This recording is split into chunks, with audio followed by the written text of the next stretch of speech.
सरकार बदलने वाला है तो बदलेगा और क्या। किसका आएगा? जिसका आ जाए, तेजस्वी के आ जाए चाहे खेसारी के आ जाए, यही ना है, बोलिए। ಬಿಹಾರ ವಿಧಾನಸಭಾ ಚುನಾವಣೆಗೆ ಮೊದಲ ಹಂತದ ಮತದಾನ ನಡೆದಿದೆ. 121 ವಿಧಾನಸಭಾ ಕ್ಷೇತ್ರಗಳಿಗೆ ಚುನಾವಣೆ ಮತದಾನ ನಡೆದಿರುವಂಥದ್ದು. ಆದರೆ ಈ ಫಸ್ಟ್ ಗ್ರೌಂಡಲ್ಲೇ BJPಗೆ, ಅದರಲ್ಲೂ ಮುಖ್ಯವಾಗಿ ನರೇಂದ್ರ ಮೋದಿಯವರಿಗೆ ಅತ್ಯಂತ ನಿರ್ಣಾಯಕ ಅನಿಸಿರುವಂತಹ ಈ ಚುನಾವಣೆ ಬಹುದೊಡ್ಡ ಶಾಕಿಂಗ್ ಸಂದೇಶವನ್ನು ರವಾನಿಸಿರುವಂಥದ್ದು. ವಿಡಿಯೋದ ಆರಂಭಕ್ಕೂ ಮುನ್ನ ದರ್ಬಾಂಗ್ ಪ್ರಾಂತ್ಯದ ಒಂದು ವಿಧಾನಸಭಾ ಕ್ಷೇತ್ರದಲ್ಲಿ ಮಹಿಳೆಯೊಬ್ಬರನ್ನು ಪತ್ರಕರ್ತರು ಮಾತಾಡಿಸ್ತಾರೆ.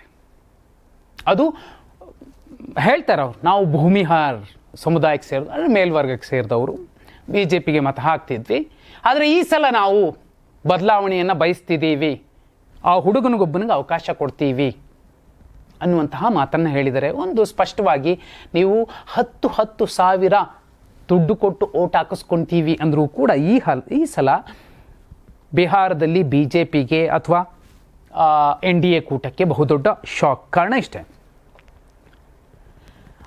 20 ವರ್ಷಗಳಲ್ಲಿ ಆಗದೇ ಇರುವಷ್ಟು ದೊಡ್ಡ ಮಟ್ಟದಲ್ಲಿ ಮತದಾನ ಆಗಿರುವಂಥದ್ದು.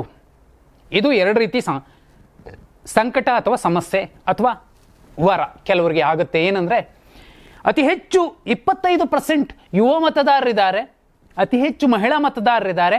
ಇವರು ಯಥೇಚ್ಛವಾಗಿ ಮತಗಟ್ಟೆಗೆ ಬಂದು ಮತ ಹಾಕಿರುವಂಥದ್ದು ಎರಡು ಕಾರಣಕ್ಕೆ. ಒಂದು, ನಮಗೆ ಇದೇ ಪಕ್ಷ ಇದೇ ಸರ್ಕಾರ ಉಳಿಲಿ ಅನ್ನೋ ಕಾರಣಕ್ಕೆ ಬಂದಿರಬಹುದು, ಅಥವಾ ಬಹುದೊಡ್ಡ ಬದಲಾವಣೆಯನ್ನು ಬಯಸಿರಬಹುದು. ಇದು ಬದಲಾವಣೆ ಅನ್ನೋದಕ್ಕೆ ಸುಮಾರು ಅಮೋರ್ ವಿಧಾನಸಭಾ ಕ್ಷೇತ್ರ ಇರಬಹುದು, ಗುರಿಯಾಗೊತ್ತಿ ವಿಧಾನಸಭಾ ಕ್ಷೇತ್ರ ಇರಬಹುದು, ಸಿವಾನ್ ವಿಧಾನಸಭಾ ಕ್ಷೇತ್ರ, ಹೀಗೆ ಸುಮಾರು 17 ವಿಧಾನಸಭಾ ಕ್ಷೇತ್ರಗಳಲ್ಲಿ BJPಯ ನಾಯಕರು ಬಂದಾಗ ಮತಗಟ್ಟೆಗೆ ಓಟ್ ಚೋರ್ ಓಟ್ ಚೋರ್ ಅಂತ ಘೋಷಣೆ ಕೂಗಿದ್ದು ಯುವಕರು. ಇನ್ನೊಂದಷ್ಟು ಕಡೆ ಸಾಕ್ಷಾತ್ ಉಪಮುಖ್ಯಮಂತ್ರಿ ವಿಜಯ್ ಕುಮಾರ್ ಸಿನ್ಹಾ ಲಖಿಶ್ರೈ ಕ್ಷೇತ್ರಕ್ಕೆ ಪ್ರಚಾರಕ್ಕೆ ಹೋದಾಗ ಕಲ್ಲು ಸೆಗಣಿಯಿಂದ ಅವರ ಕಾರಿಗೆ ಅಟ್ಯಾಕ್ ಮಾಡಿರುವಂಥದ್ದು. ಇವೆಲ್ಲವೂ ಕೂಡ ಮೇಲ್ನೋಟಕ್ಕೆ ಒಂದೇ ಮೆಸೇಜ್ ಕೊಡ್ತಿರುವಂಥದ್ದು. ಅದು ಗ್ರೌಂಡ್ ಈ ಸಲ BJPಗೆ NDAಗೆ ಕಷ್ಟ ಇದೆ. ಮತಗಳ್ಳತನ, ಮತ್ತೊಂದು ಮಗದೊಂದು, EVM ಅವೆಲ್ಲ ಏನೇ ಹೇಳಬಹುದು, ಆದರೆ ಎಷ್ಟರ ಮಟ್ಟಿಗಿನ ವ್ಯತ್ಯಾಸಗಳಾಗುತ್ತೆ. ಆದರೆ ಇಲ್ಲಿ ಅತಿ ಹೆಚ್ಚು ಮತದಾನ ಆದಾಗ ಬಹುಪಾಲು ಸಂದರ್ಭಗಳಲ್ಲಿ BJPಗೆ ಲಾಭ ಆಗುತ್ತೆ ಅಂತಲೇ ಹೇಳಬಹುದು. ಆದರೆ ಇಲ್ಲಿ ಇರುವಂಥದ್ದೇನೆ ಅತಿ ಹಿಂದುಳಿದ ಮತ್ತು ದಲಿತ ಅಲ್ಪಸಂಖ್ಯಾತ ಮತಗಳು.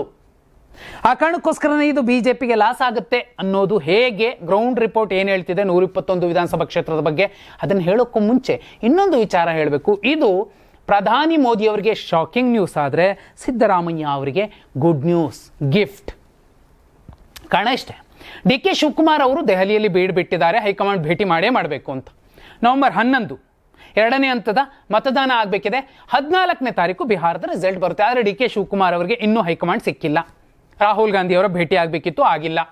ಇದರ ಮಧ್ಯೆ ರಾಹುಲ್ ಗಾಂಧಿ ಅವರ ಟೂರ್ ಪ್ಲಾನ್ ಈಗ ಬಹುದೊಡ್ಡ ಚರ್ಚೆಯನ್ನು ಹುಟ್ಟುಹಾಕಿರುವಂಥದ್ದು. ನವೆಂಬರ್ 14ರಿಂದ ಅವರು ದೇಶದಲ್ಲೇ ಇರೋದಿಲ್ಲ, ವಿದೇಶ ಪ್ರವಾಸಕ್ಕೆ ಹೋಗ್ತಿದ್ದಾರೆ.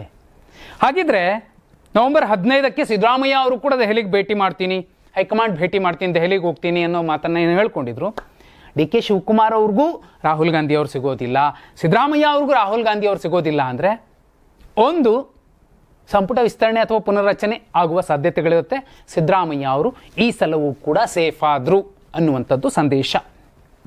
ಇನ್ನು ರಿಸಲ್ಟ್ನ ವಿಷಯಕ್ಕೆ ಬಂದರೆ 121 ವಿಧಾನಸಭಾ ಕ್ಷೇತ್ರಗಳ ಪೈಕಿ ಸುಮಾರು 80 ಕಡೆ ಮಹಾಗಠಬಂಧನ್ ಕೂಟ ಲೀಡ್ ಹೋಗುವ ಸಾಧ್ಯತೆ ಇದೆ ಅಂತ ಬೂತ್ ಏಜೆಂಟ್ಗಳು ಲೆಕ್ಕ ಹಾಕಿರುವಂಥದ್ದು. ಆದರೆ BJPಯ ಕಟ್ಟ ಕಾರ್ಯಕರ್ತರೇ ಈಗ ಮಾತಾಡ್ಕೊಳ್ತಿರುವಂಥದ್ದು 40ರ ಗಡಿಯಲ್ಲಿ ನಾವು ಲೀಡಲ್ಲಿದ್ದೀವಿ ಅಂತ. ಅಲ್ಲಿಗೆ 121 ವಿಧಾನಸಭಾ ಕ್ಷೇತ್ರಗಳಲ್ಲಿ ಮುಕ್ಕಾಲು ಪಾಲು, ಆಲ್ಮೋಸ್ಟ್ 75% ಮಹಾಗಠಬಂಧನ್ ಲೀಡ್ ಇದೆ. BJP ಹಿನ್ನಡೆ ಅನುಭವಿಸ್ತಿದೆ ಅಂದರೆ ಇನ್ನುಳಿದ 123 ವಿಧಾನಸಭಾ ಕ್ಷೇತ್ರಗಳಿಗೆ 11ನೇ ತಾರೀಕು ಮತದಾನ ಆದರೆ ಅವತ್ತು ಎಕ್ಸಿಟ್ ಪೋಲ್ ರಿಲೀಸ್ ಆಗುತ್ತೆ. ನೋ ಡೌಟ್ ಅತ್ಯಂತ ಶಾಕ್ಗೆ ಗುರಿ ಮಾಡುವಂತಹ ಎಕ್ಸಿಟ್ ಪೋಲ್ ನವೆಂಬರ್ 11ನೇ ತಾರೀಕಿನ ಸಂಜೆ ಸಿಗುತ್ತೆ. ನವೆಂಬರ್ 14ನೇ ತಾರೀಕು ಕ್ಲಿಯರ್ ರಿಸಲ್ಟ್ ಜನಕ್ಕೆ ಗೊತ್ತಾಗುತ್ತೆ. ಜಿನ್ಜಿ ವಿರೋಧ ತುಂಬ ಸ್ಟ್ರಾಂಗ್ ಆಗಿದೆ. ಭೀಮಾರು ರಾಜ್ಯದಲ್ಲಿ ಯಾವುದ್ರಿ ಜಿನ್ಜಿ ವಿರೋಧ ಅಂತ ಅನ್ಬಹುದು. ಆದರೆ ಅಲ್ಲಿನ ಜನ ಇವತ್ತು ಅವರದ್ದೇ ಶಾಸಕರನ್ನ ಕಲ್ಲಲ್ಲಿ ಹೊಡೆದು ಘೇರಾವಾಕಿ ಬೈದು ಅವರ ರಸ್ತೆಗಳಲ್ಲಿ ಬಿದ್ದು ಹೊರಳಾಡಿ ನೋಡ್ರಿ ನೀವು ಮಾಡಿರೋದು ಹೀಗೆ ಅಂತ ಹೇಳಿ ಕಳಿಸ್ತಿದಾರಲ್ಲ, ಇದು ಬೇರೆ ಸಂದೇಶ ಕೊಡ್ತಿದೆ. ಮುಂದಿನ ಚುನಾವಣೆಗಳು ಈಸಿ ಆಗೋದಿಲ್ಲ.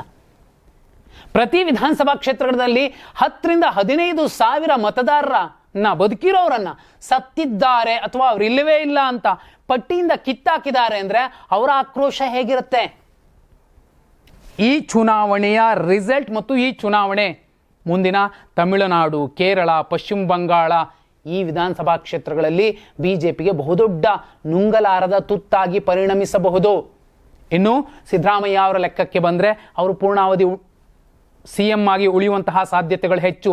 ಯಾಕಂದರೆ ಬಹುದೊಡ್ಡ ದಿಗ್ವಿಜಯ ಮಹಾಗಠಬಂಧನ್ ಕೂಟಕ್ಕೆ ಬಂದು ಬಿಟ್ರೆ 30 ಕ್ಷೇತ್ರಗಳಲ್ಲಿ ಕಾಂಗ್ರೆಸ್ ಗೆದ್ದು ಬೀಗಿದ್ರೆ ನೋ ಡೌಟ್ ಅಲ್ಪಸಂಖ್ಯಾತ ಹಿಂದುಳಿದ ದಲಿತರ ಕಾರಣಕ್ಕೆ ಮತ್ತೆ ಅಹಿಂದ ಸೂತ್ರದಿಂದಲೇ ಬಿಹಾರ ಗೆದ್ದಿದ್ದು, ಕರ್ನಾಟಕ ಗೆದ್ದಿದ್ದು, ತೆಲಂಗಾಣ ಗೆದ್ದಿದ್ದು ಅನ್ನೋದು ಖಚಿತವಾಗತ್ತೆ. ಅಹಿಂದ ನಾಯಕನನ್ನ ಅತಿ ದೊಡ್ಡ ಮತ್ತು ಶ್ರೀಮಂತ ರಾಜ್ಯದ ಮುಖ್ಯಮಂತ್ರಿಯನ್ನ ಯಾವ ಕಾರಣಕ್ಕೂ ಬದಲಿಸುವಂತಹ ದುಸ್ಸಾಹಸಕ್ಕೆ ಕಾಂಗ್ರೆಸ್ ಹೈಕಮಾಂಡ್ ಕೈ ಹಾಕೋದಿಲ್ಲ. ಅದೇ ರೀತಿಯಲ್ಲೇ ಒಬ್ಬ ಹಿಂದುಳಿದ ಪ್ರಧಾನಮಂತ್ರಿ, ಹಿಂದುಳಿದ ಸಮುದಾಯಕ್ಕೆ ಸೇರಿದ ಪ್ರಧಾನಮಂತ್ರಿಗೂ ಕೂಡ ಬಿಹಾರ ಬಹುದೊಡ್ಡ ಮೆಸೇಜ್ ಕೊಡುತ್ತೆ. ಅವರ ಕುರ್ಚಿಗೂ ಕೂಡ ಸಂಚಕಾರ ಬಂದರೂ ಅಚ್ಚರಿ ಇಲ್ಲ. ನಿತೀಶ್ ಕುಮಾರ್ ಅವರ ಲೆಕ್ಕಾಚಾರಗಳ ಆಧಾರದ ಮೇಲೆ ನವೆಂಬರ್ 14ರ ನಂತರ ಮೋದಿ ಅವರ ಕುರ್ಚಿಯ ಭವಿಷ್ಯವೂ ಕೂಡ ನಿರ್ಧಾರವಾಗಲಿದೆ. ನೀವೇನಂತೀರಾ? ಕಮೆಂಟ್ ಮಾಡಿ.